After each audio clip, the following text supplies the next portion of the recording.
Yep. Thank you.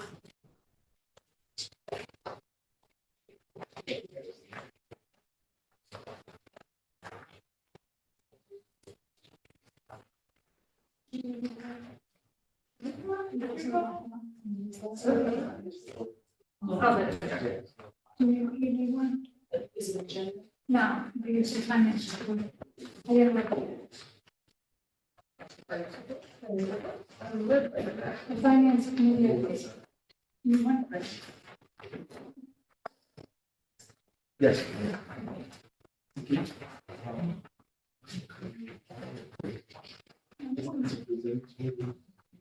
Different formats, I guess. These all have twos, so it's something. Read more signatures. I know. Yeah. Okay. Give me some. So Steve and I have those. Okay, here's some for you, Steve. I'll take some too.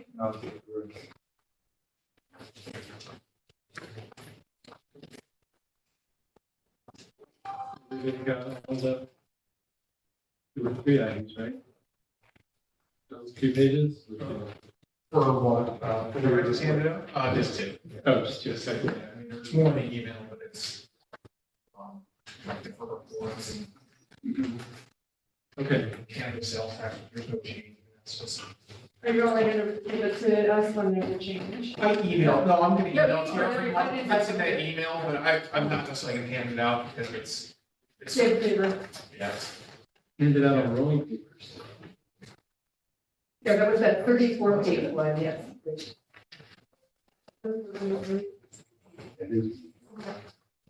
All right, John, give us the overview here. I know you have a busy agenda tonight, so I'll try to be concise here. So I've updated the report through the month of May. I would like to note that, we continue to run a little bit tighter than we did last year at the same time. We spent 39, as of through May, we spent 39.4% of the general fund budget. At this time last year, we had spent 37%. So it's 2% variance, which doesn't sound like much, but our budget's over $50 million, so keep that in mind, we're running pretty hot on overtime due to vacancies, some of that's in the fire department too, related to ambulance services, et cetera. So that's kind of the same story that we've been running on here. Sales tax, I gave you an update last month, how, things are at least on paper, slowing down a little bit. That continues to be the case. If you take, go all the way back to February, we're basically break even from last year with sales tax. So we're still on pace with budget. That's not an issue, but, once again, we're not seeing that growth over the last 4 or 5 months. Okay? So, as of today, we are $260,000 over where we finished last year on a year-to-date basis. And that is pretty much my report. I'm going to give you a list of the accounts that are running positive, negative, overall I don't have concerns of where we're at. It's just I'm not projecting the same level surplus at this point with this year as we did last year. And you'll see some of the agenda items that you've had in previous months and this month, trying to utilize some of the fund balance that will, in some ways, almost force that, that negative variance going forward for at least this year to utilize some of the fund balance, to save debt service costs, to, provide, some comfort with budgeting for the next few years. So for the benefit of the taxpayers, but if you have any questions, let me know. And are you gonna be here when we get to that discussion? I will. Yeah, I have an agenda item at the, wherever I am. I'm number Wherever you 15. I'm number 15 on the agenda. I put you last because you're gonna be here anyway. That's fine. And I sent an email. I updated the, my request, is to utilize nearly $1.6 million of fund balance. And it's for the same purposes that we've done over the last several years. So I can explain that in more detail when we get to it. Just to be clear. Yeah. We're over 200 the balance, over 200 due to overtime. When you say You over, said you were over 200,000 in comparison to where we were last? Oh, we're 2%, so, if you look at, what I try to do is just run, when I run the expense reports on a year-to-date basis, right, January through whatever month we're in, so, in this case, we haven't closed June out, so I'm going through May. So when I run a report for January through May 24, and I compare it to the same report for January through May 23, the percent of our budget that we've spent is 2% higher. 2% higher. So that 2% of whatever that adopted budget number is. So in this case, adopted budget. So you're at, our adopted expense budget was 52 million. So you're roughly running expense-wise $1 million over where you were at the same time last year. Some of it's overtime, some of it is just, the ambulance services, that was all added in, that's, a significant amount of additional fire department expenses right now. The revenue hasn't come in to catch up, but at some point there would expect there to be budgetary transfers for that. We're not there yet. So, that's a good chunk of it. And overtime's a part of that as well. All these accounts that I've listed down below are the ones that are a little high. Hospital medical insurance tends to be a positive variance. This year it's a negative variance. We've been trying to budget that account as close to the bone as we can there, and to try to reduce those surpluses. And it's, we're at 41.7% through the year, through May, and we've spent 42.4% of our hospital medical. So it's close. But, considering hospital medical is nearly a $10 million budget item, 1% is, $1,000, right? So, Yeah. but yeah, that's part of it as well. But the ambulance is a good chunk of it right now. Yeah. But now, will that be reimbursed at any time or no? That was just a machine to set everything up? You mean on the ambulance? Mhm. Well, we're working on the bills. The bills are going out now, right? So we just, the Medicare is approved, the Medicaid just went out. We just had a conference call today. Bills are going out, so, we're hoping to get revenue projections. I mentioned previous months, I'm trying to get revenue projections for next year's budget. But we will start seeing the offset to our costs now, so. Yes, Mike. And for natural gas and the service contracts, is that normal for this time of year to be that far expended? Natural gas, yes, and that's a tough one because natural gas, you have concentrated bills in January through March, Yeah. then there's almost nothing until the very end of the year. So what I would expect is that variance will not be as extreme over the next few months, right? Because we're not gonna spend much more money than we're gonna get further through the year. That one I don't have as much concern about. Service contracts, a little tighter. That's greater than where we normally would be. Okay. And overtime, we're paying time and a half. Correct. So how are we doing with, getting the word out, filling some of these, Well, we've been filling positions. KPD's filled some positions recently. DPW's filled positions. There's still some vacancies that exist. In past years, last few years, we've had enough of a positive variance in the regular pay line to cover the negative variances in overtime. I think this year it's just gonna be a little bit tighter. Okay, so. Spread the word, their job will. Yeah. civil service though? They have to take tests. All of that. Yeah. Where to get the bodies in these positions. Me too. Snow will be fine before we're done. Yeah. I was gonna say, I don't want to think about it, but it was 97 degrees, so actually, snow would sound kind of nice. Yes. All right, is there snow in the budget? We have snow removal. It's not over budget though. All right. Thanks, John. Nice spread on the streets. All right, then, first item on our agenda here is a budget transfer in the health and wellness area. Ellie, what's going on there?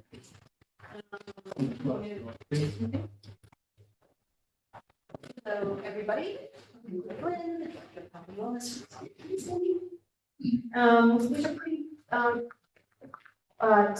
basic budget transfers. The first one is, well, John Toon will correct my language, but I see it as sort of a bookkeeping thing. We've already approved the transfer of $75,000, which we received from a grant. This is for the food systems plan. We opened our PO in 23.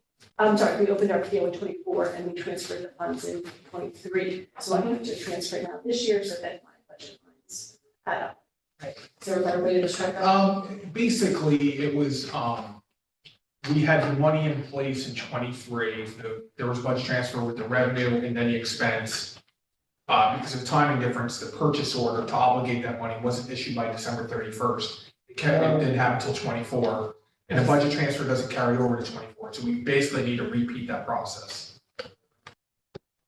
Okay. But zero financial. Zero financial. Yeah. So that's that first part. The second part is, me and some of our team have been able to go to more conferences and more educational opportunities. So my budget lines went over. That'll have a zero impact as well because I'm bringing it over from contracted services line.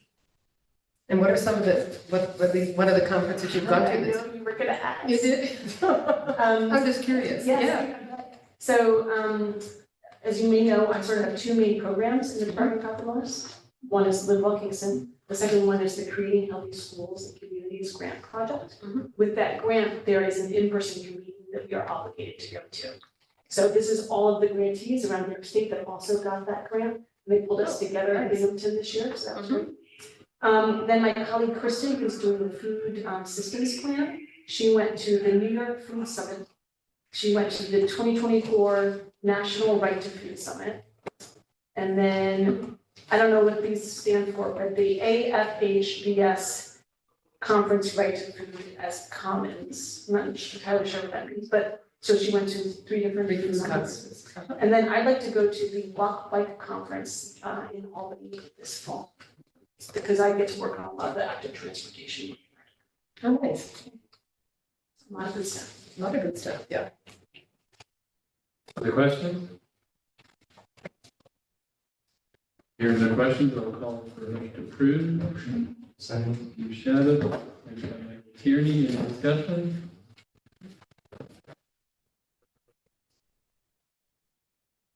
Hearing none, then I'll call for the vote. All in favor? Aye. Anyone opposed? Oh, actually, let me read the report. Budget transfer into health and wellness contracted services for $75,000 for grant funds received in 2023. Budget transfer from contracted services to travel reimbursement dues, seminar and associated fees for conference opportunities for health and wellness department staff. Estimated financial impact is $0. Great, thank you for all that. Emily, next on the agenda is the sale of 168 Fairview. Bartek, you're here to tell us what went on. Hi, good evening, everyone. So a few months ago, I was before this committee and we talked about the sale of 168 Fairview. This is a city-owned property that we should have sold a long time ago.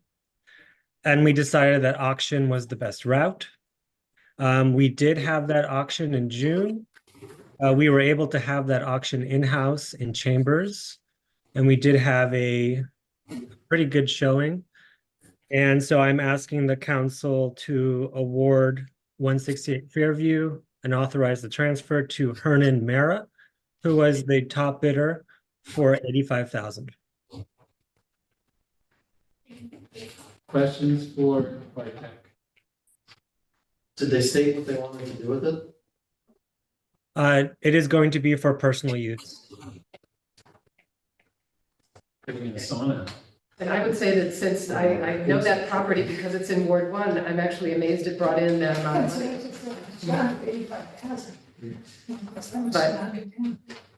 And this is a sale, there's not a reverter clause, right? This is a sale.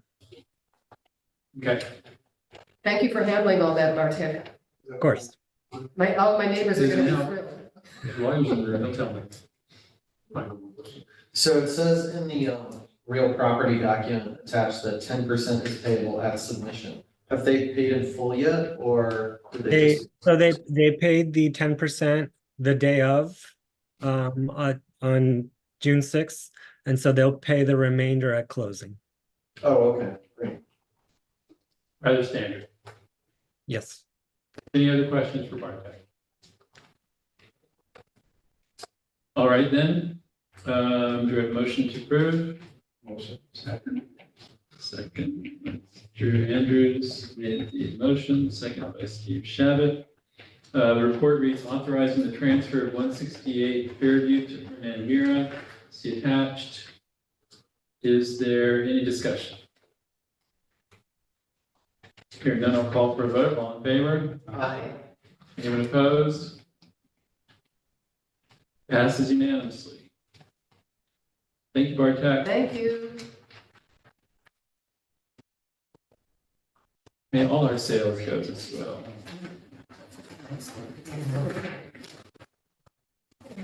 All right, the next item is a budget modification for grants in KPD. Chief Kenny, won't you join us? Excellent. Drew, this week you ask a question. There we go.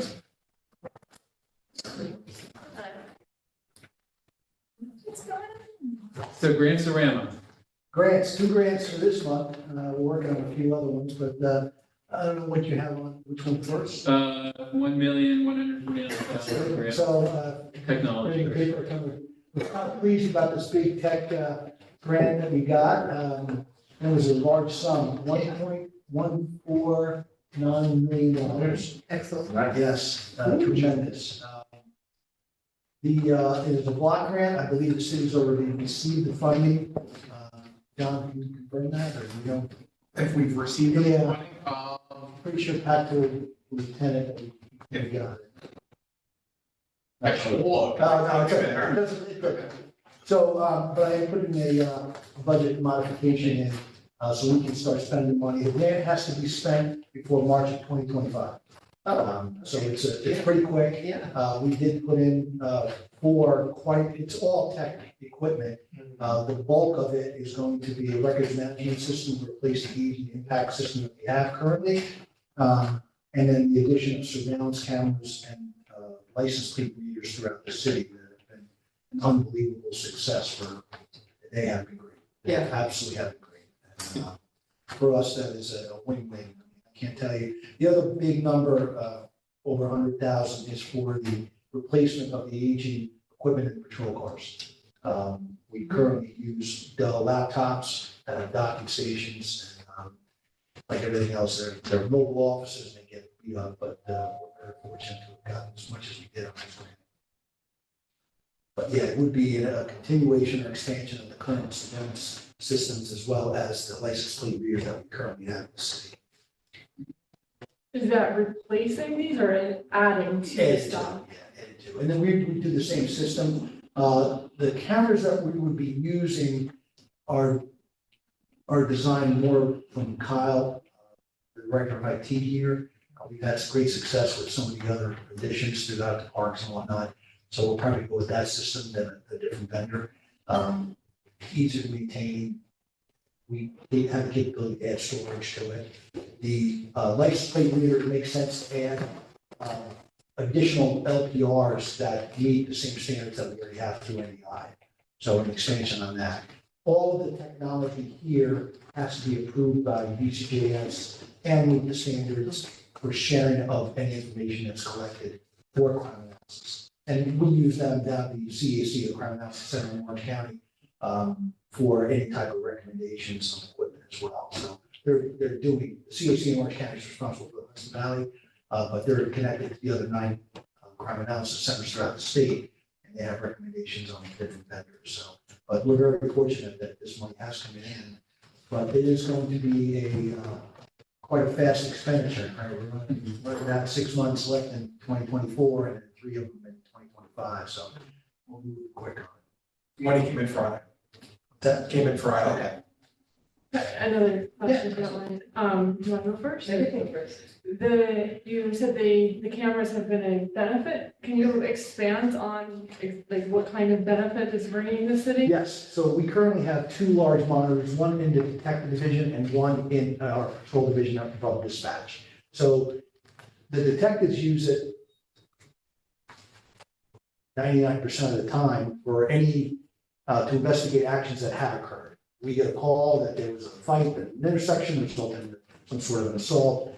First, they'll go back to the camera and we'll see a vehicle leaving that area, or if the license plate reader doesn't activate, then we're able to track down at least the vehicle or any suspects involved in that. Dispatch uses it more in a real-time capability. So if they get a call saying, hey, I just got robbed and the car's heading down the street, they'll know to locate those cameras in that area and then try to focus on giving descriptions out to patrol as they're leaving that scene. So I gotta Both tell of you. those are still retroactive. What's that? They're both retroactive. One's just a little bit more. Yeah, we don't have the capability to do real-time monitoring. It doesn't happen. So, but it's right over dispatch. As soon as they get the call, they're able to look up and identify what intersection they're working on. And we've had to move a few of the cameras out of necessity. The initial deployment was based upon our crime analysts determining where best. So we use data just to do that, not off some whim. And that would be the same case here. We're looking to add anywhere between 40 and 50 additional cameras at this point. Yeah, it's substantial. It's substantial. And that too would be regulated, or at least suggested by the crime analysts and the CAC. 40 to 50, is that for both license plate readers or just the No, we're looking at surveillance? probably an additional 10 for license plate readers. So 40 to 50 surveillance and then 10. How many current? Sorry, seriously. Currently, there's 6 license plate readers, usually on the large exits of the city. And we're at 29 of the surveillance cameras. Right, thank you, that was all I had. Actually, you already answered my question, which was how do you determine where to put the cameras? Yeah, the fairest way is to do the CAC, to use the CAC for that data analysis, and they'll say the number of calls at this intersection. Yep, the number of that makes times sense, used, yeah. and so at that point, she already has generated a list. I say she or the crime analysis.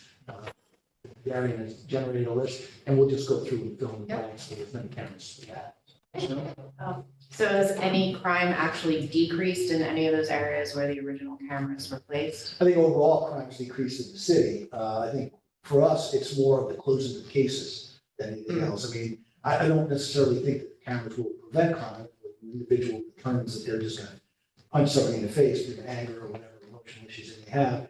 I don't think they're not gonna look up at the camera and decide, all right, I'm not gonna do it. I think what's gonna happen is it's gonna make our case more solid, especially with, let's face it, there's cameras everywhere, right? And one thing that most of you have sat through is my plea that we didn't have the buy-in from a lot of people who are hesitant in sharing their own ring or surveillance cameras to the houses.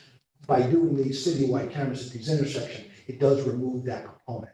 We no longer have to go and say, hey, there's a camera on your front doorstep. Would you mind sharing that? And then open it up to allow them to fear that maybe there's some sort of repercussions in doing that.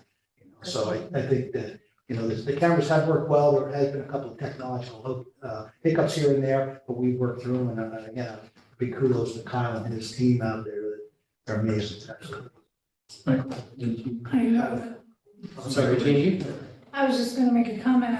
I know just in my neighborhood, those cameras have worked fabulous, from the stabbing to a couple of stabbings. And they brought crime down in our area quite a bit. And not, the big brother thing, but I see a difference. Yeah. I see a big difference in Ward 4. We do get people, I have a couple of locations that people have, residents have called me and asked, hey, is there any chance you could put a camera in my neighborhood? We don't have them available. That's certainly something to consider at some point, because they feel that having a camera up is going to, inhibit the criminal activity from happening, especially any type of drug deals. Right. So have convictions increased? If the goal is to after the fact? I can't speak about that, right? That's on the district attorney's side. But from our end of it, the arrests have, yes. Okay. Cases are being closed more regularly now because that's you. That's it, right? So, and again, I think part of it too, not forgetting the one factor is that we're not relying on eyewitnesses as much as we have before. We have the technology right then and there.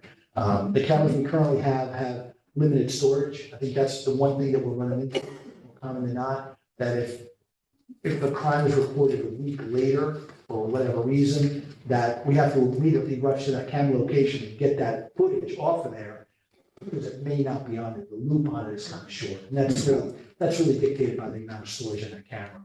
Kyle, knowing that that's the case, is surprised, I mean, he just designed the system now to just keep adding hard drives when it's necessary, so big plus. And you said update the impact software, what is impact? So Impact is our replacement to PD Manager, which is essentially our records management system. Okay, So officers, everything we maintain in-house goes through Impact as a program. We purchased it back in 2017, 18, I believe it was. Substantial investment by the city. And there is a monthly or yearly maintenance cost associated. It is essentially now been bought by 3 or 4 different companies. It's no longer being supported. That was one of the first things. And in my grant submission, I did ask the state if at any point they were considering doing a statewide RMS to share data amongst agencies. They don't have anything like that. The state police have their own that serves their troops, about 5,000 sworn, somewhere's in there. But the state does not offer one records management. So that to me would make the most sense. All right, here's the program, you use it. The county is offering one. We have another one that we're looking at that fits our needs because our call volume is substantial. We can't use a small agency software package. We need something that can handle a lot of call volume at our dispatch. And it must have its own CAD or, computer-aided dispatch system built into it.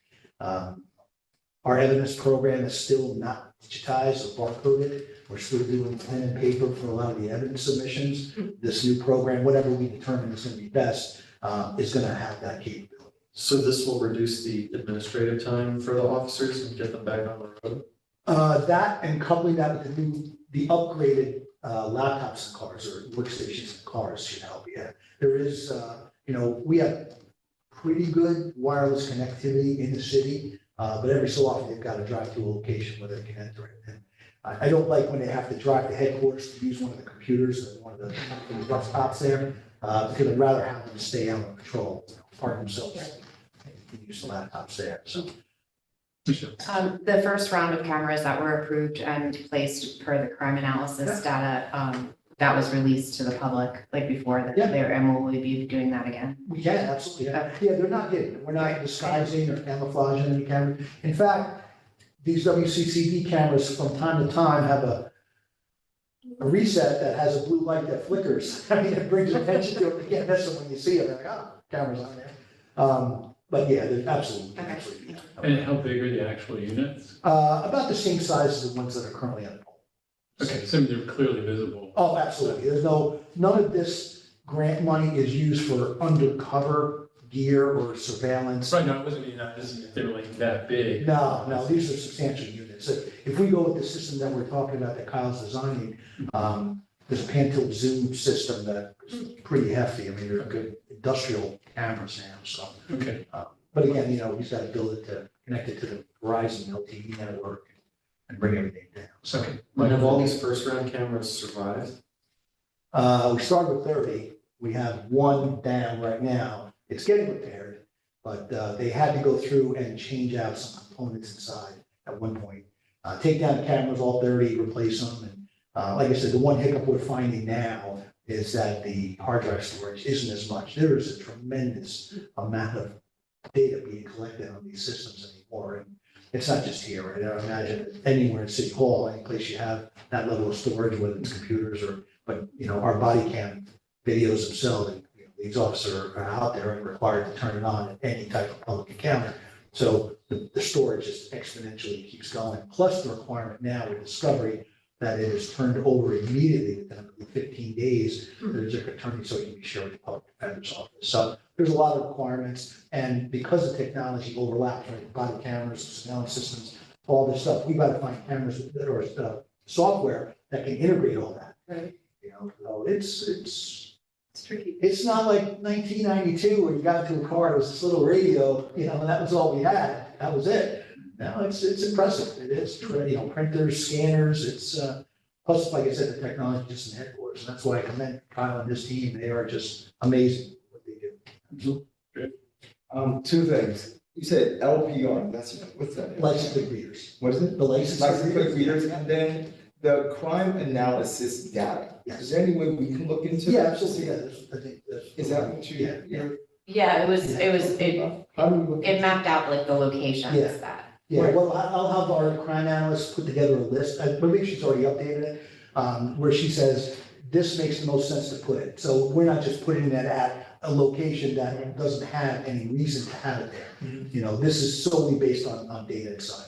And we have access to it? You can, absolutely, yeah. I think that's what I did last time, right? I had to print that. Drew, are you asking for just a list of where the cameras are coming, or just No, in just general where citywide crime? crime is Yeah, that's what I thought, Yeah. so something slightly different. from Because Michelle's the asking. analysis and there has to be data Yeah. there. Can that be Is sent it to us? on, Yes. or you have to send it to us? Yeah, I can send that to you. Okay. Yeah, absolutely. So we all be on. Absolutely, no problem. Yeah, we have monthly meetings, because we're a gift jurisdiction, it's a grant identified by the state that provides us funding to help combat certain crimes. We are essentially an aggravated assault jurisdiction. We are the lowest of all the jurisdictions that are going to give money, but we're still part of that. And so as part of the requirement for that funding source, once a month, we meet, and Sheriff's Office, a lot of the local agencies meet at that, and our crime analyst gives a presentation there that shows who the high-level offenders, whether the commercial establishments we respond to, residential addresses that we most respond to. And then they give essentially a map of past incidents of interpersonal or intimate personal violence issues, domestic violence, a whole bunch of things, burglary, robbery, and so on. So you compare data from last month and data from last year to show any type. I think one of the bigger components we're identifying now is, when individuals commit crimes, how often are those crimes being committed in the neighborhoods that they're known to be in? And then obviously that, it's not just us. I mean, we're able to connect to Poughkeepsie, to Newburgh, to Middletown, all the sister cities of the Hudson Valley, and it is pretty impressive. The Crime Analysis Center, I could go on. So please stop me from taking that, but they have a NIBIN machine down there, National Bullet. It's a database. You bring a spent round, you scan it, and it ties it to other bullets that have been scanned in the system, not just locally, but throughout the state and the country. Wow. So you can, if you pick up a spent round at a crime scene and you get that to the NIBIN machine, we have one of our detectives that's trained in it. Within hours, you can see that the gun that was used to fire that round here was also used to fire a round in another city somewhere. So we're able to track down. It is impressive technology. Yeah, very lucky to have it. Very lucky. Excellent. Any other questions? All right, hearing none, do you have a motion to approve? Second. Motion by Steve Shattuck, second by Sarah Paskey. Is there any discussion? The report reads, budget modification for grant monies received as part of the New York State DCJS Technology Grant 2025 for $1,149,000. Bring to us, the estimated financial impact to us is $0. Any discussion? Hearing none, I'll call for the vote. All in favor? Aye.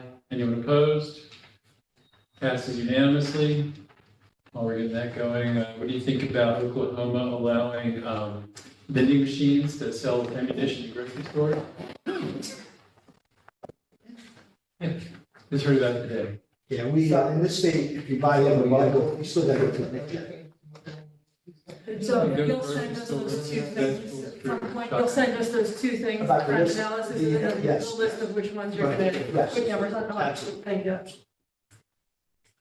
All right, next item is also KPD, smaller budget, a smaller amount here, grant amount for bulletproof vests, right?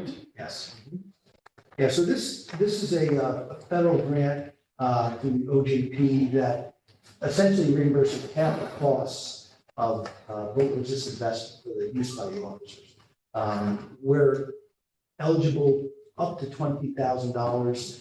We spent some of this last year. I believe it's a 3-year program. We're coming to the end of this now, but we have had numerous hires that require new gear.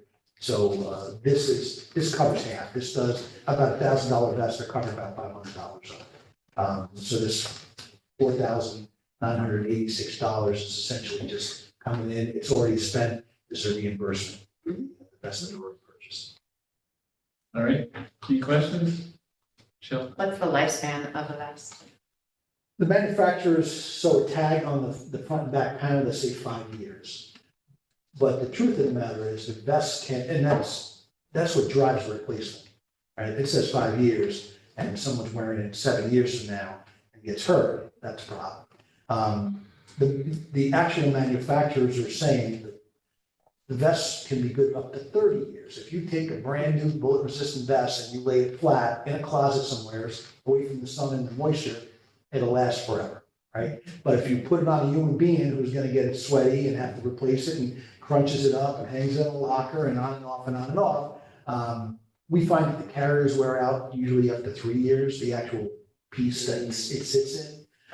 So we do replace those, the grant doesn't cover that, but the panels themselves, we're on a 5-year basis.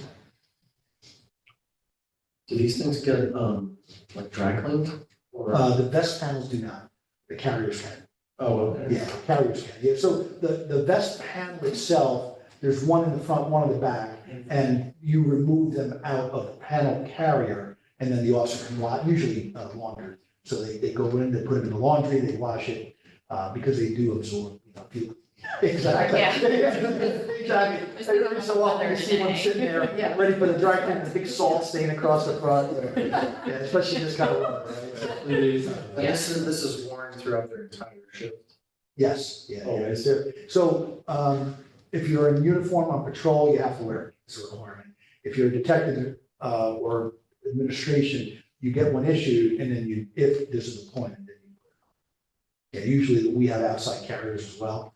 You'll see a couple that look like uniform shirts, you throw it on there, you kind of see the cut on it. This way, when they come into headquarters, they're able to take it off, work in the office setting, and when you go back out, they throw it back on. But some of the senior officers will actually put it on underneath the uniform, just wear it all day long. So, yeah, we've come a long way.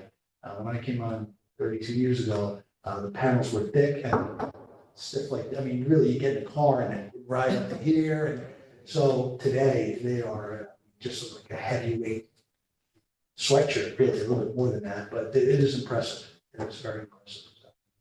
Good coverage. They work well. All right, any questions? Do you want a donut? I feel like. Oh my gosh.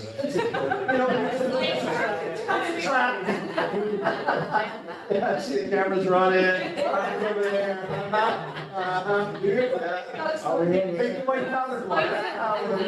We'll do the same thing. Wellness representative.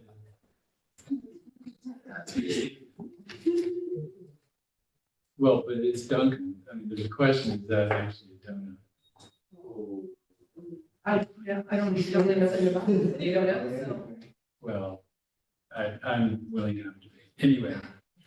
All right, so hearing no discussion, do we have a motion to approve? Motion. Second, Michael Tierney, second, Lee Shabbat. Any discussion of this? Hold on, reads budget modification for grant money received as part of the DOJ JAG BDP grant. Isn't that a Korean boy band? Current amount of $4,986 for bullet resistant vests, you said. I misspoke earlier. Thank you. Yeah. All right, hearing no discussion, I'll call for the vote. All in favor? Aye. Anyone opposed? Passes unanimously. Thank you very much. Thank you. Thank you very much. All right, the next item involves our sales tax resolution. Mayor Noble. Oh, sure. I can just go over briefly.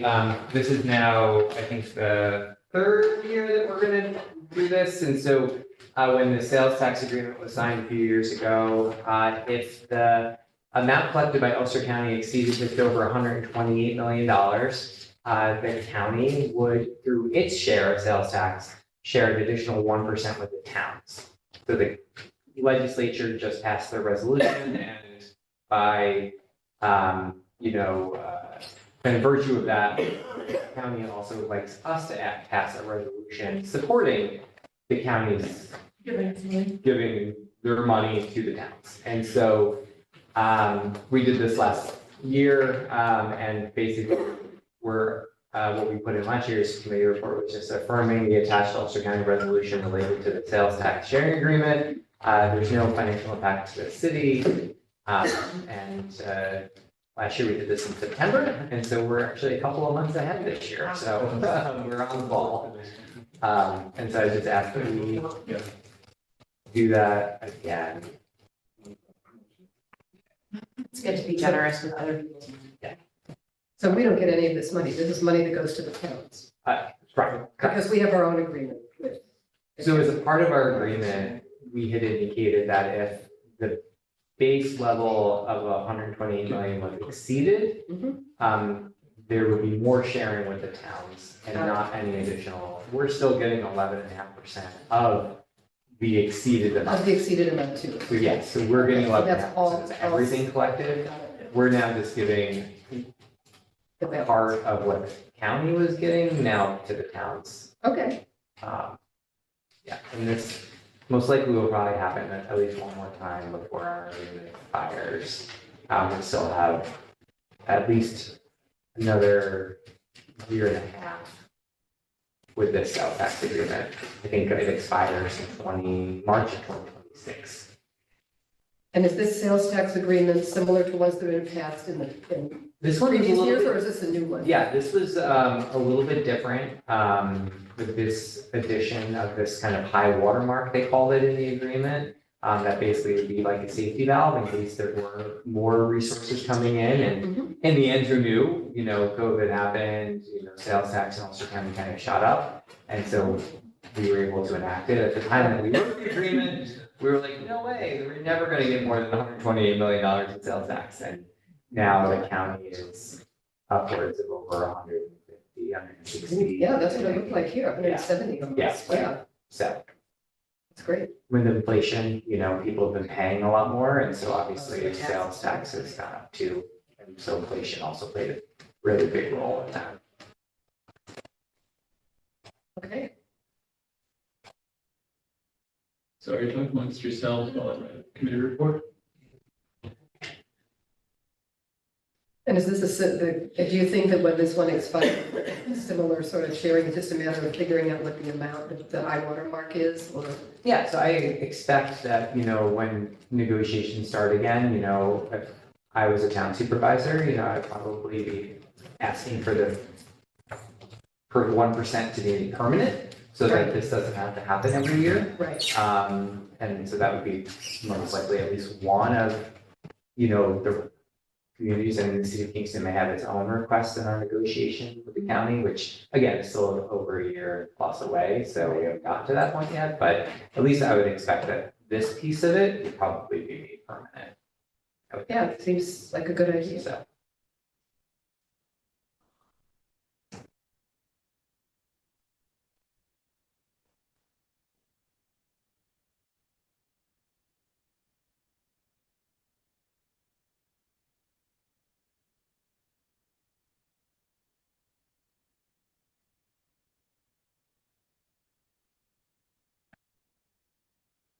All right.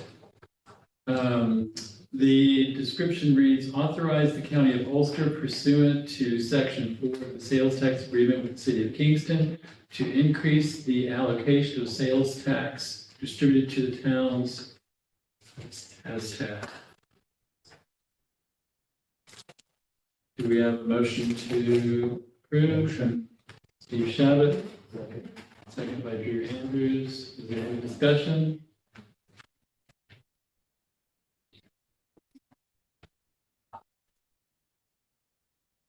Hearing no discussion, I'll call for the vote. All in favor? Aye. Anyone opposed? Passes unanimously. Next up on the agenda is the Urban Forester Grant. Natalie, you there? Did we put you to sleep? Hi, good evening. Oh. I'm still here. I You have didn't a, answer the question though. sorry. Sorry, go ahead. I'm just fooling. I was just saying I have a lot on the agenda tonight, but most of the requests for which most of the projects for which I'm making requests, you're pretty familiar with already. So you said we're starting with the forester. This is just a request to expend funds in the first instance for that USDA forester position we received the grant for last year. Are you familiar with that grant? Any questions about it? Yeah, I just have forgotten how long that grant period is. Or this money will be extended. 4 years. Okay, thank you. Oh, I thought it was 5. It wasn't. Oh, That's fine. okay. Can we sue for the other year? They gave us some more money. So, Never mind. yeah. Yeah. Okay, any questions? Other questions for Natalie on this one? All right, the report reads request for authorization to expend funds in the first instance in the amount of $500,000 for the addition of an urban forester position. The city of Kingston received a $500,000 urban and community forestry grant from the USDA Forest Service for the addition of an urban forester position. American Forest is administering the grant. There is no matching requirements, so the estimated financial impact is $0. Motion to approve. Second. Service, make the motion. Personnel. Yeah. That's why I couldn't hear. Second by Steve Shabbat. Any discussion? Then I'll call for the vote. All in favor? Anyone opposed? Passes unanimously. Natalie, the next one, fire rescue boat grant number 1. Okay, so are you on the execute and expend or budget transfer? Request transfer. Okay, yes, so this is a budget transfer related to that New York State CREST grant that we received for the fire rescue boat. Anybody got questions for Natalie on this? No. In that case, motion to approve. Motion. Steve Shabbat. Second. Second by Sarah Paskey. Any discussion? Let me read it, sorry. Request to transfer $523,859 from New York State grant to motor vehicles for the purchase of a fire rescue boat. The boat is 100% funded by New York State Senate Community Resilience, Economic Sustainability, and Technology, CREST. Isn't that a... Yeah, Yeah. I mean, that's trademarked, isn't it? Grant and administered by the Dormitory Authority of New York State. The total cost of the boat is $543,859. Transfer of $20,000 was approved earlier in 2024, resolution 20 in 2024. So because of those monies, the estimated financial impact is $0. Any discussion? Yep. Hearing none, I'll call for the vote. All in favor? Aye. Anyone opposed? Passes unanimously.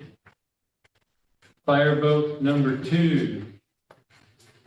So this is a request simply to execute the agreement with DASNY, who is administering this grant, and expend funds in the first instance.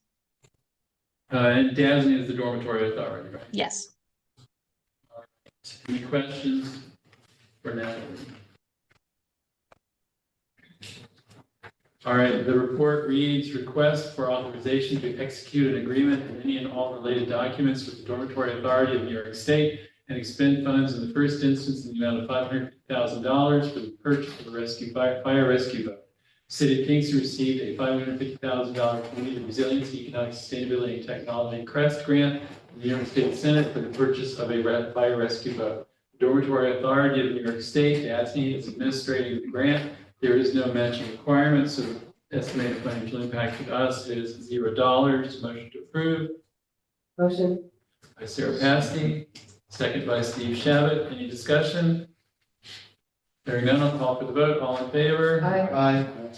Anyone opposed? Passes unanimously. I'm really resisting the urge to talk about my favorite childhood book, which was all about fireboat rescue. Fire rescue boat. Anyway, all right, Natalie, next item, mental hygiene worker bonus grant. Yes, this is the second and final submission that we made to the Department of Health for the healthcare workers bonus. These are for bonuses for the firefighters who work during COVID. So this second round of bonuses is for 49 firefighters. And this includes the cost of the bonuses, but also there's a transfer for the costs incurred by the city for Social Security related expenses. So there's two lines in there. The application, right? That's what Sorry. we did. I'm sorry. We approved the application for this grant before, but this is now dispersing it. Correct. Okay, good. All right. Any questions for Natalie on this one? Okay. The report reads request to transfer funds related to the New York State Department of Healthcare, Department of Health, Department of Health, Healthcare and Mental Hygiene Worker Bonus, no match required. Bonuses will go to 49 qualified City of Kingston firefighters. Estimated financial impact to us is $0. Motion to approve. Motion. Second. Steve Shabbat, seconded by Sarah Pasty. Any discussion?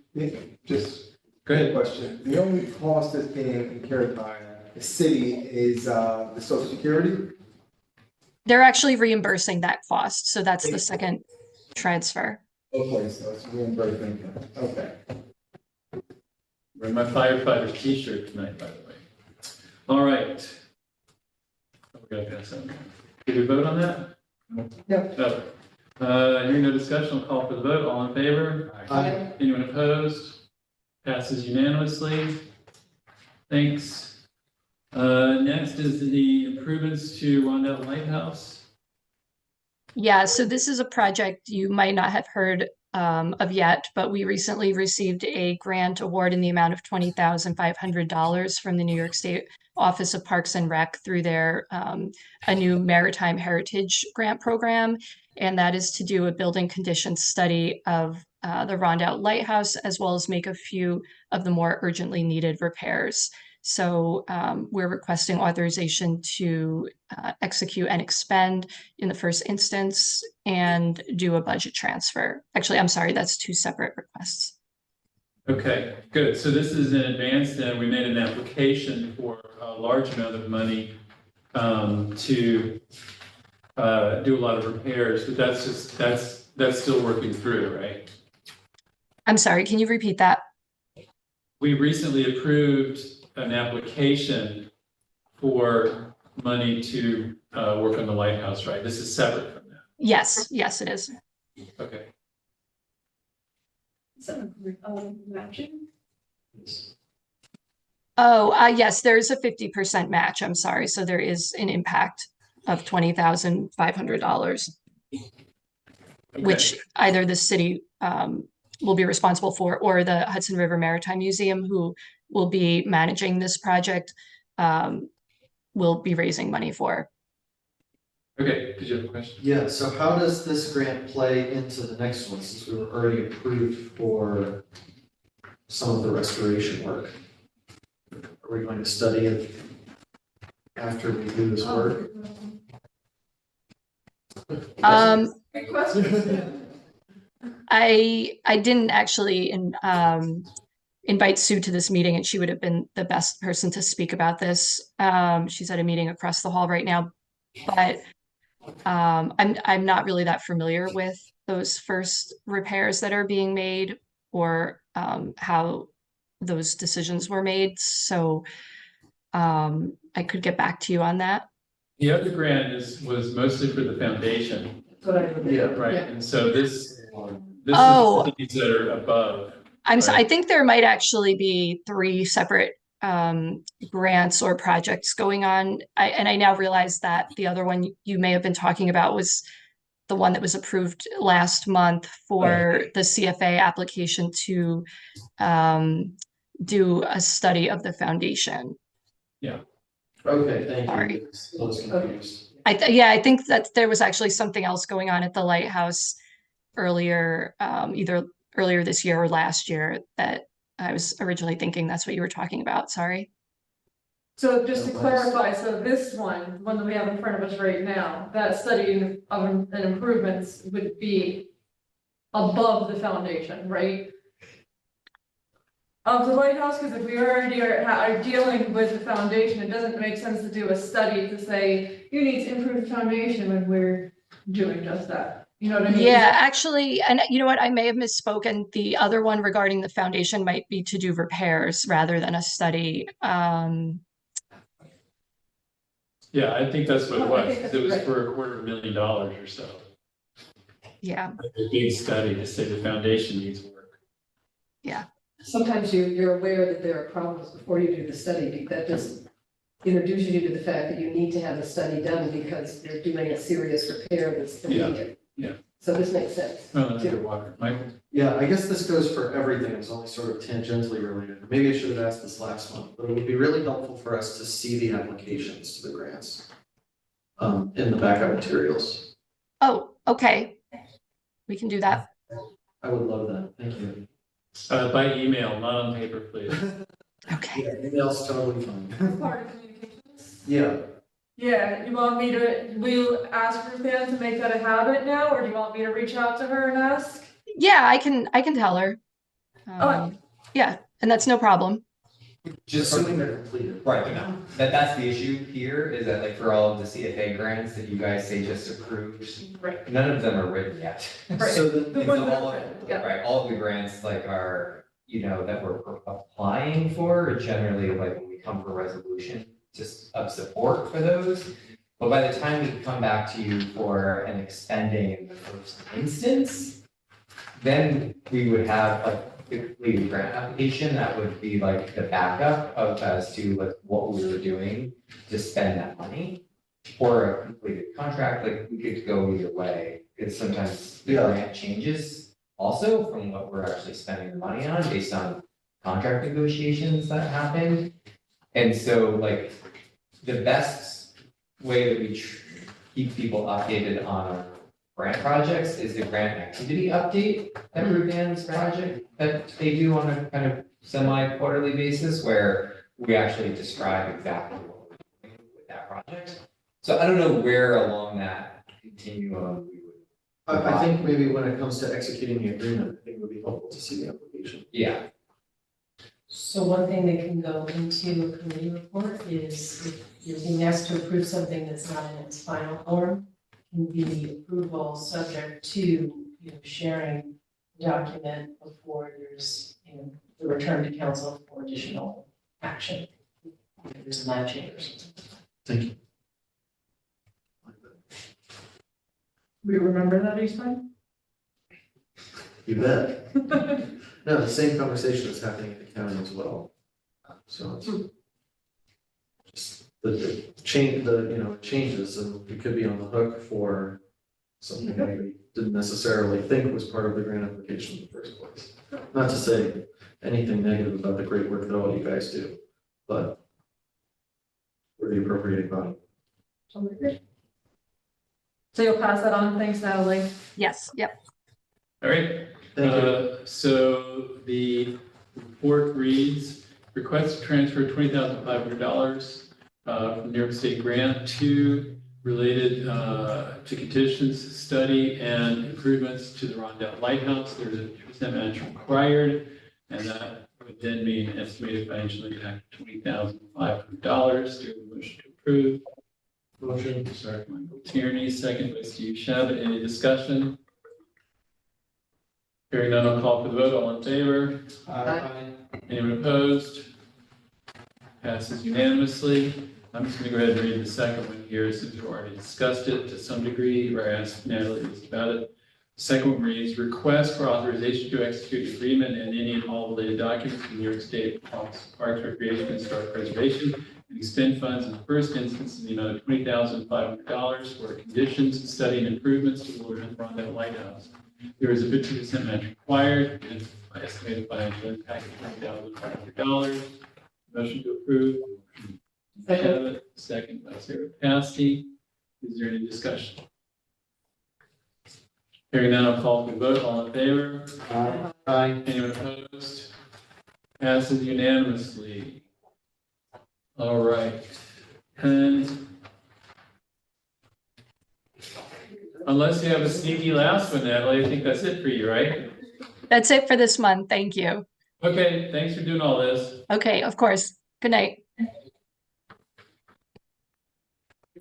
All right, the next item is a budget transfer in the clerk's office. Told Lisa I could handle this for if there were questions. It's a straightforward, zero impact transfer. So within the budget? Yes. Okay. All right. The report reads budget transfer in the amount of $1,426 to budget, to balance accounts. Because it's within the city clerk's budget, the estimated financial impact is $0. Motion to approve. Steve Shabbat, second by Drew Andrews. Any discussion? Hearing none, I'll call for the vote. All in favor? Aye. Anyone opposed? Passes unanimously. All right, the next one, mid-year budget transfers, John Huey. This is another zero impact transfer, just trying to cover some overages that I have with my departmental budget. It's covering the retirement payout of a employee, long-serving employee who recently retired. Is the primary purpose, in moving money from regular planning, an account of which we had a vacancy, so, but zero impact. All right, any, let me read the report. Report says request 2024 budgetary modification totaling $50,600 as per attached to reconcile departmental accounts on a year-to-date basis. Estimated financial impact is $0. Motion to approve. Drew Andrews, second by Steve Shabbat. Any discussion? Hearing none, I'll call for the vote. All in favor? Anyone opposed? Passes unanimously. All right. Last item of new business. There will be one item of old business. The last item of new business is also John 2, utilization of excess fund balance. Sure. So, Randy, I emailed the committee a change. We had another invoice across my desk I want to include it here. So, just kind of going back to the conversation we had earlier, this is a request to utilize fund balance to pay down existing short-term debt and then to fund the purchase of equipment that has already been purchased. And there's bond authorizations in place for those purchases, but rather than actually borrowing for those purchases, we would actually pay them off with available fund balance. We are issuing a short-term note next month. The approval of this would allow me to not include that borrowing in that, or these amounts in that borrowing. It would save over $200,000 in next year's budget between both actions and help ensure compliance with our policy, right? So our internal results were for 2023, still subject to audit. We finished 2023 with the unaudited unassigned fund balance in general fund of $11,651,249. That number's on the bottom of my narrative report that I gave you.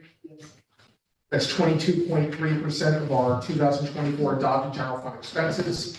Per our fund balance policy, the council is required to take action to bring that fund balance down to take action and attempt to bring the fund balance down within that 13 to 20% range, which that amount would be just over $1.6 million. So my request is $1,593,000. The council's already passed a resolution to use $200,000 for paving. I anticipate there's going to be further requests, but yeah, this would help towards that end of utilizing fund balance exactly in accordance with our policy for one-time expenses that don't result in recurring expenditures in the future. So A, it'll save on debt service costs, it'll reduce ban principal, it'll reduce our interest expense, It also helped with next year's budget. So, Sounds great. How did you arrive at this is the best use it's our policy. I mean, the control, the suggested policy is with fund balance, excess fund balance, the recommended use is to utilize it in a manner which does not create recurring expenditures. I.e., you wouldn't use it to develop a program and pay for a program that would have recurring costs in the future that you're not going to use fund balance for, that you'd have to budget for. So the common one-time expenditures really are, pay-as-you-go capital, debt service expenditures. I mean, anything else that the council may think of, but it's really one shot. like a covered pedestrian walkway. You could, I mean, there's almost any capital expense would fit into that. Paying down debt service, it's just, you don't want to create a budgetary imbalance in the future through the utilization of fund balance. Right, so we wouldn't hire 3 people in the Correct. department, right? Exactly. And this is in line with what we've done before too.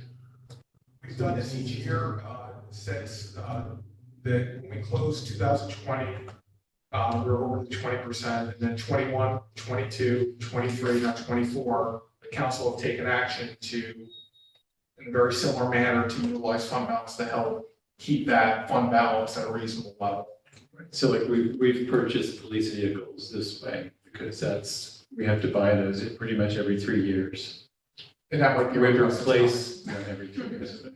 Right, and then also paying off existing short-term debt's another good way. So for those of you who haven't been part of this process before, we've had people say, well, why don't you just return this money to the taxpayers of Kingston? The problem is, A, we don't have a method. B, it would cost a huge amount of money to actually send it out. C, what this actually does is it reduces what we need to take in the future. And so in essence, it is reducing the taxes of our residents because we're not going to be paying off short-term debt, for example. Absent this action, I mean, if it was just on a standalone basis, right, and next year's budget looked exactly like this year's budget, then we didn't use fund balance for this purpose, you'd have to raise tax by that amount, that 200,000 I mentioned, right? This alleviates the need to do that. Okay, just want to clarify. Yeah, and I would expect that as long as, the economy is strong and, this is an action that you will see year over year until such point that, we dip below that 20%, which will happen at some point. Okay. Any other questions for John? All right, the report reads, in accordance with the city's adopted fund balance policy, I respectfully request the following 2024 budgetary modification to allow my office to utilize $1,593,648 of fund balance in the general fund for the following purposes. 1, finance equipment and vehicles for which debt has been authorized but not issued. 2, pay off existing short-term debt. Estimated financial impact is $1,593,648. Do we have a motion to approve? Motion, second. Motion by Sarah Casti, second by Steve Shev. Discussion. Mike? Yeah, I think that this is, I don't disagree with spending on this, and I'm gonna vote in favor of it, but I think we should have this plays into the next conversation we're going to have. We have the money for what we need, it's just the willpower to spend it. So we're buying cop cars. Other discussion? Hearing no more discussion, then I'll call for the vote. All in favor? Aye. Anyone opposed? Passes unanimously. Okay, just so it's clear, in terms of, we're not using this money to go out and buy more equipment or vehicles. We've already bought this equipment, right? We're simply just not gonna borrow for it. Use the money we already have, right? So it's a pre-approved expense. Most of our borrowing for equipment and vehicles, it's a little different with the large capital projects where we need to borrow in advance for some cash flow. We just don't have that available cash to finance those projects. Most of our equipment and vehicle borrowing is on a reimbursement basis. We pay for it, and this is primarily to save on debt service costs. We use available cash on hand, and then in our annual borrowing, we would then incorporate, borrow for that to reimburse ourselves. But to the extent now that we have available cash and fund balance, that borrowing is unnecessary. I guess this is a little bit diverting from, but why do we borrow for parks instead of buying an outright? You would have to put it in the budget. Right, so I mean, that's always, years ago, that would be, there was more equipment and vehicles in the city budget.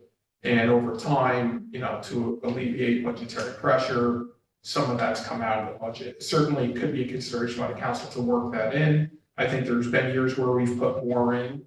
But yeah, it just depends. I mean, some of these are short, like obviously like police vehicles, things like that. They have a 3-year life date, they burn out quick. To the extent that we can work them into the budget and use fund balance maybe to offset some of that. It's feasible. It's just, it really depends on the year, the budgetary year, and what the pressures are. But certainly, it's not unreasonable to add in vehicles in particular into the operating budget. And we get those through a GIS contract, or do those have to be built out? They're all competitively procured in some fashion. There's a mini bid system, there's, state contractors. We can procure off another municipality. There's a cooperative purchasing contracts that we can buy off of, like a Sourcewell, things like that. But the other advantage of, in this case, of using the fund balance to pay for these vehicles, you didn't have to raise taxes to do it, right? You're using existing taxpayer dollars to pay for this equipment vehicles.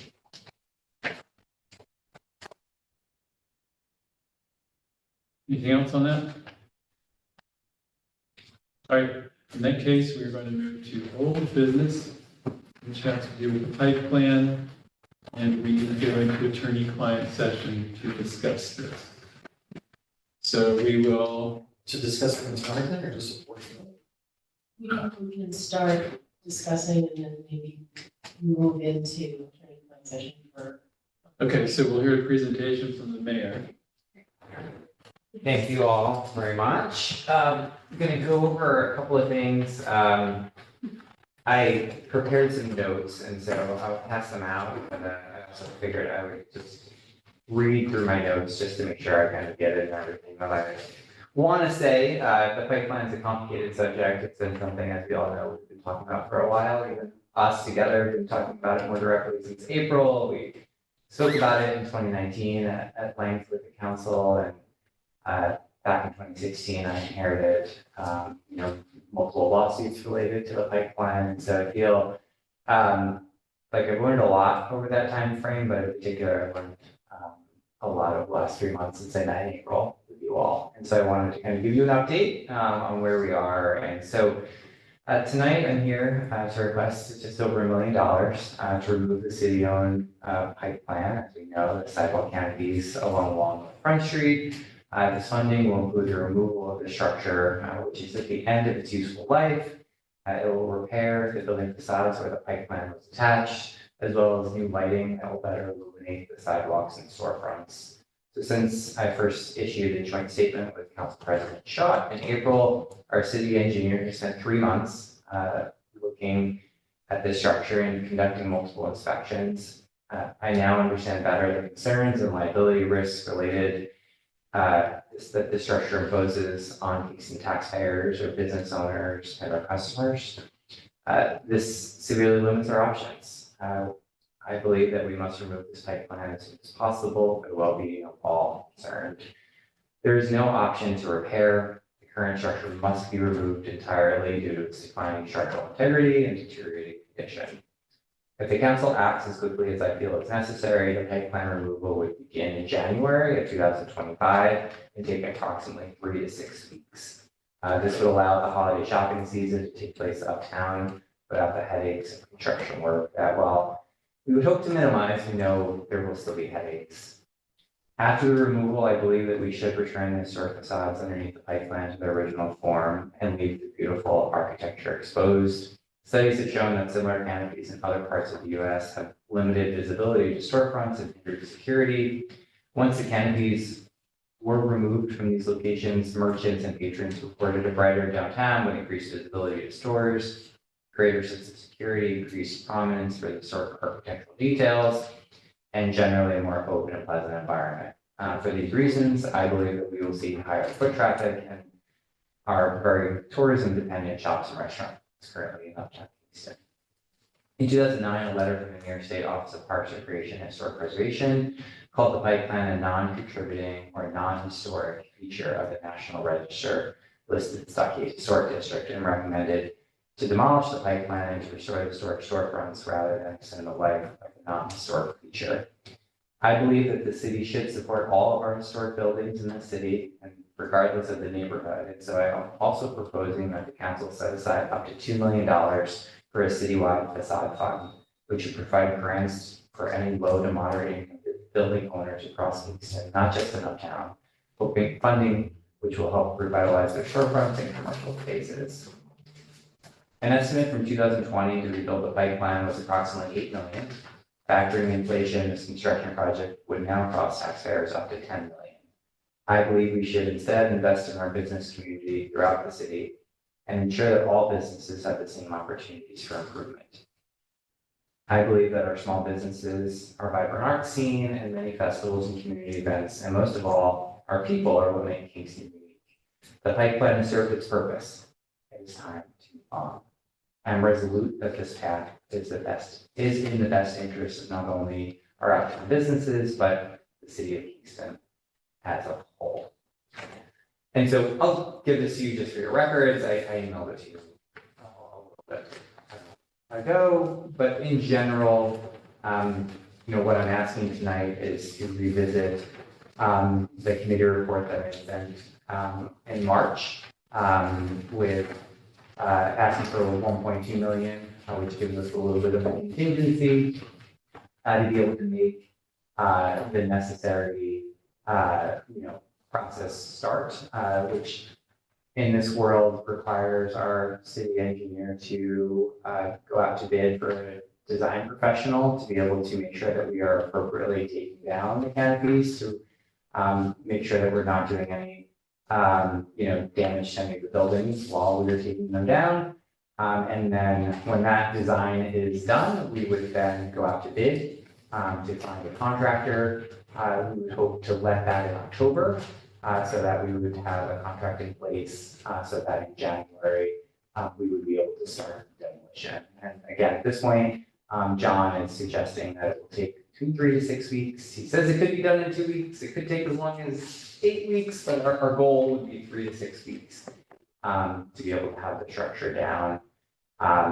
Once the structure is removed, we would use the funding allocated to be able to repair any holes, any areas where this Pike Plan was attached that needs to be improved and repaired and brought to the condition, the appropriate condition, and then we would make sure that that area is either painted or sided or whatever we need to do to be able to have it match to the rest of the building. That again has, this was covered since 1970-ish, so we know that there has been some paint changes and some different changes that occurred above the Pike Plan that we would want to replicate to be able to make sure that it matched. And that's when, we would work through a process with all of you to be able to set up this facade fund that would really be able to help our business in Kingston, really be able to pop and be able to support folks all across our city who are trying to, utilize these amazing buildings, but that are very expensive to repair. And, we feel like these grant funds can go a really long way, especially for buildings that are in our historic districts, where they also qualify for historic tax credits already. And so this money could help their funds go even further in making improvements both inside and outside of their building. Us obviously focusing on the outside. And so that's what I'm proposing for tonight. There are some other considerations, like Randy said, that we can talk about, with Barbara, our attorney, but I really feel like with the work that we've done to investigate the conditions of the Pike Plan and our options are just so severely limited that this is what we have to do now. to protect the health and safety of our residents, going forward. So there are two aspects here. One has to do with your request for demolition. The other has to do with future plans. Now, so the report, the committee report, the earlier one is only about the demolition, right? And the one tonight is just about the 1.2 million to authorize the funds to demolish and repair and do some street lighting improvements while the pipeline is not up, to be able to make sure people can see it walking with road safety. So I just want to clarify, there's time and room for debate about what to do after a demolition that might occur. My request tonight is for funding to be able to move forward with the demolition of the pipeline, correct? And then we don't have any remaining debt that we would have to pay off from the repairs or the construction. Correct. Okay. We are free and clear right now to be able to do any work on the pipeline. So any of that work would be simply the cost that we are looking at. Okay. All right. At this point, then, I think it's important to go into attorney-client session to discuss some key points here. Guys, is that okay? I think we should have this conversation. All right, we're going into attorney-client session.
I can't take the rest of this home, so please.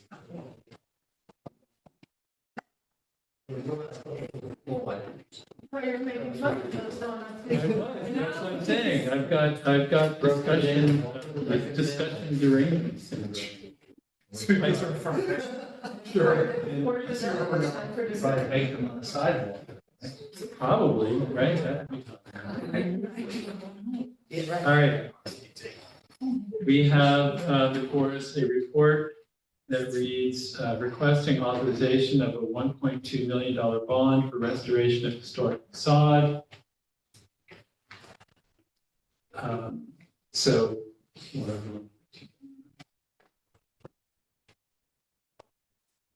Do we have a motion to approve? Drew Andrews, second by Steve Shabbat. Is there any discussion? Michael? Yeah, I don't think we should be proceeding forward without a plan for what happens the day after it's down. I think that this is a valuable cultural asset to our community. It's an economic driver to our community. It is a piece of art, of public art for our community. I think it is a quirk of our community that we're just sanding the edges off to make us look like everybody else. You know, just yesterday, it was 10 degrees cooler under the Pike than it wasn't. So this is not only an important piece of public infrastructure, it's also resiliency for the future as our city gets hotter, as our city gets wetter, as our city faces the next 50 years of climate change. I don't dispute that this thing needs to come down, but what happens after, I think, is a conversation that we need to have.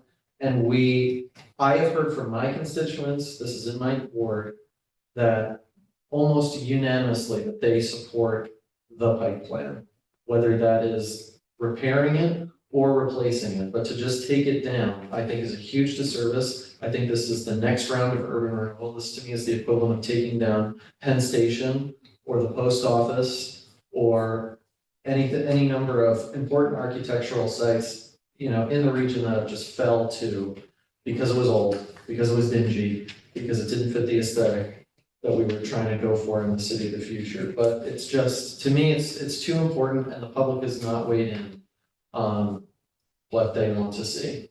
So I will be in on this.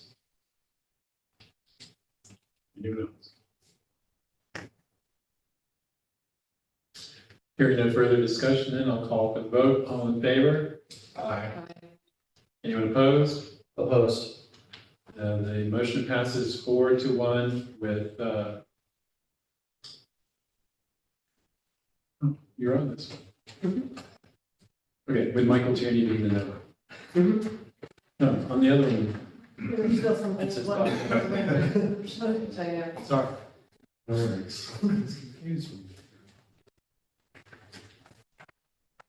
All right, any other business that anyone wants to bring up? Related to finance? Yes, sir. I was wondering if ahead of our budget discussion, I don't know if this is something that happens as part of the budget discussion, but would we be able to get like a capital project update on all of our capital projects ahead of our budget discussions? Yes, Ruthann usually puts one out in August or September. Oh, okay, before great. the budget. Yeah. So you'll get one more before the budget. I would also note, that's a good point.